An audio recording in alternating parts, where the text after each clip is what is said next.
সকলো কাৰ্যকৰ্তাক অশেষ ধন্যবাদ কৃতজ্ঞতা জনাইছোঁ।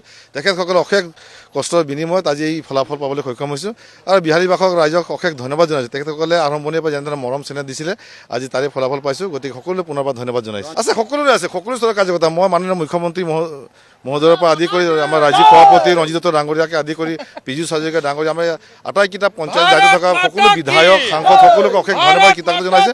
তেখেতসকলে আহি পেলাই ইয়াত দিনে নিশাই আজি এই নিৰ্বাচনৰ প্ৰচাৰ কাম কৰিছে, যাৰ কাৰণে আজি ইমান সুন্দৰ এটা ফলাফল আমি আগতে কৈছিলোঁ যে গৌৰৱ গগৈ বিহালীৰ ফেক্টৰ নহয় বুলি আমি আগতে কৈছিলোঁ। গতিকে তেখেতৰ মেজিক আমাৰ বিহালীৰ কাম নকৰে, কাৰণ বিহালী নচলে। যোৰহাট আমি আগতে কৈছোঁ যে বিহালী সমষ্টিৰ ৰাইজ সচেতন, তেখেতৰ উন্নয়নৰ লগত আছে আৰু সুৰক্ষাৰ লগত আছে, মাননীয় হিমন্ত বিশ্ব শৰ্মাৰ লগত আছে, নৰেন্দ্ৰ মোদী ডাঙৰীয়াৰ লগত আছে।